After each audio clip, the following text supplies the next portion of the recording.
violence. Now, let's talk about how to respond when someone, a family member, friend, coworker, student, or anyone, tells you they've been subjected to or affected by sexual violence. People need people to heal. But when someone comes to you with a disclosure of sexual violence, what do you say? What do you not say?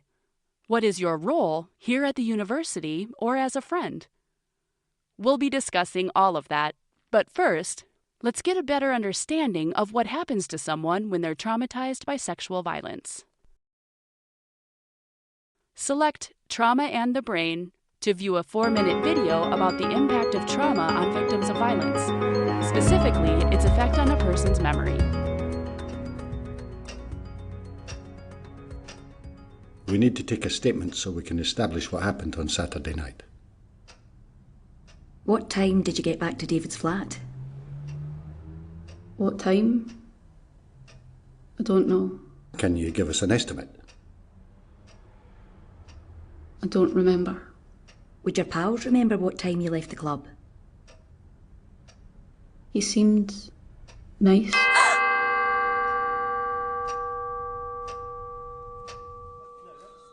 She didn't remember much, did she? I know. And now we've got to waste more time on a daft lecture. We know how to deal with victims. We've had years of experience. Well, some of us have had more years than others. I'm in my prime, I'll have you know. That'll be right. Today's session is about trauma. The latest in brain science will help you in your work.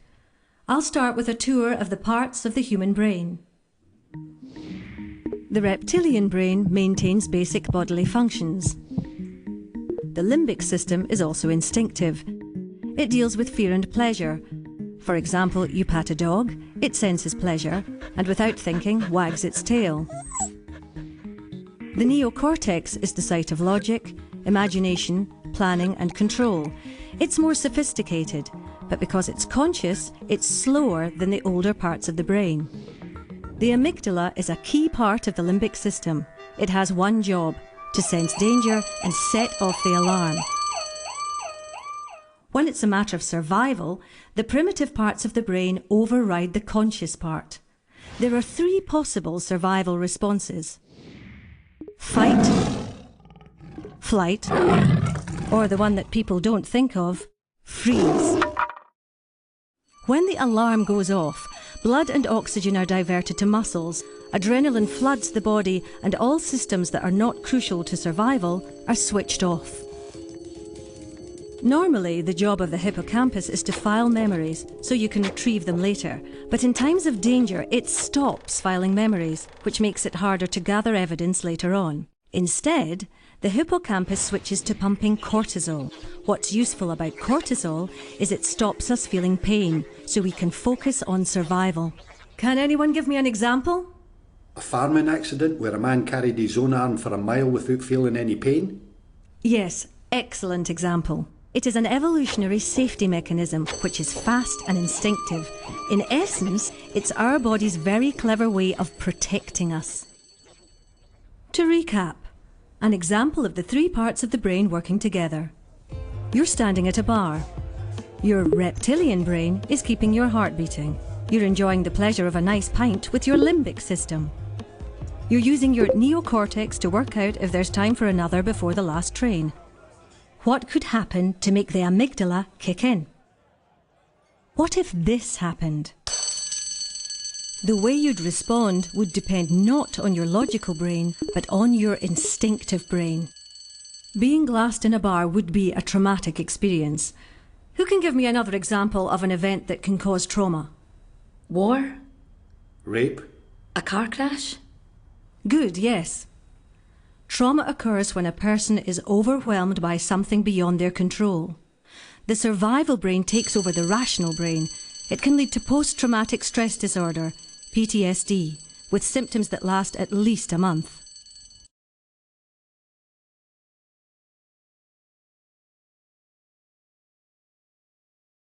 As you saw in the video, there are real psychological reasons for how a person might behave after experiencing sexual violence. For example, the fight-flight-freeze response can result in memory loss. so that a person is simply unable to provide or remember specific details of the incident. It's also important to keep in mind that for some people, even making the decision to discuss their experience can be very difficult. Maybe they've already tried to tell someone and not been believed. Maybe they're blaming themselves. Maybe they're afraid of what might happen if they come forward. We don't truly know what may be going on for them. What we do know is that when a person experiences sexual violence, something has been taken from them, the power to control their own lives. Our role is to help reestablish that sense of personal power by responding in a trauma-informed way.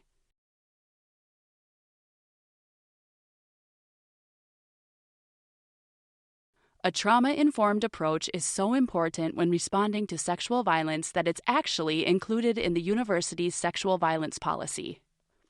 Please read this carefully before continuing.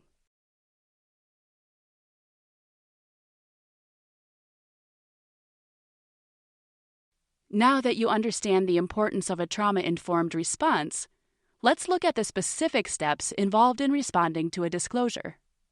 Although we're presenting these as 8 distinct steps for the sake of clarity, that doesn't mean they need to be done in the order shown. As with all human interactions, you might be doing several simultaneously.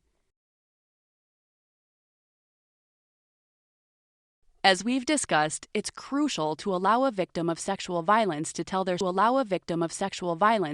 story. So, the first step in responding to a disclosure is to listen. Be present. Allow the individual to talk about their experience in their own way and at their own pace. Don't interrupt or try to finish their sentences. Ask, but don't pry. While it's okay to ask questions, especially open-ended ones that encourage the person to talk, you should generally avoid prying for details or asking specific questions about what happened. Also avoid why questions, as these can come across as blaming, even if that's not your intent. The next step is to believe. Some individuals who've been impacted by sexual violence choose not to talk about their experiences because they're afraid they won't be believed. Your sincere belief is essential to a victim's healing journey, so use affirming phrases to let them know you do believe them and that they did the right thing by telling you. The next step is to validate. Everyone responds to sexual violence differently and has unique paths to healing and recovery. Some will display intense feelings, some will show hardly any feelings, and others will fall somewhere in between. Whatever the response, understand that it's a normal response. As you saw in the video, this is the body's way of reacting to trauma. So, how can you validate these emotions and experiences so that the survivor feels seen, heard, and accepted? Again, language is important. The next step is to challenge victim blaming. Many victims of sexual violence feel responsible for what happened to them. This is because, typically, within our society, we seem to blame the survivors and excuse the perpetrators. But sexual violence is never the responsibility of the survivor. Use gentle, supportive statements to help them understand this. The next step is to restore choice. When sexual violence occurs, a survivor's power and choice has been taken away by the perpetrator. To support healing, you must allow the person to make choices for themselves, even if you don't agree with them.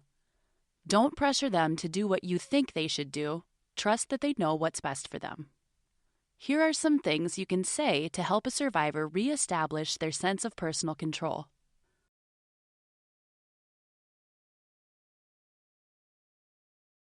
The next step is to respect privacy.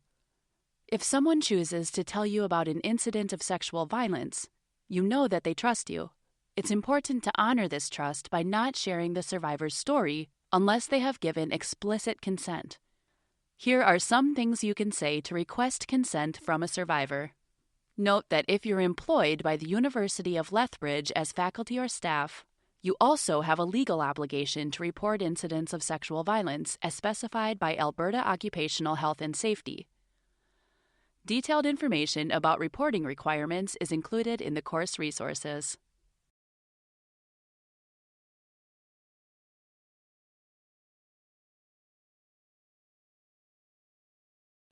The next step is to help the person explore their options by providing them information about available supports and services.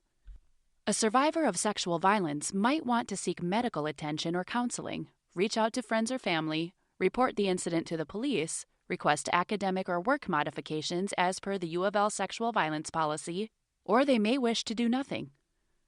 Don't make assumptions about what they need or what they should do. Instead, focus on empowering them to make their own choices. The final step is to take care of yourself. Realize that it's okay to make mistakes as you try to support a survivor of sexual violence. Understand your own limitations. You are not solely responsible for another person's healing. And finally, take time to nourish and replenish yourself. When you're supporting a person who has experienced sexual violence, you're not alone. Many community organizations and campus services have trained professionals who know how to support a survivor at different stages of the healing process.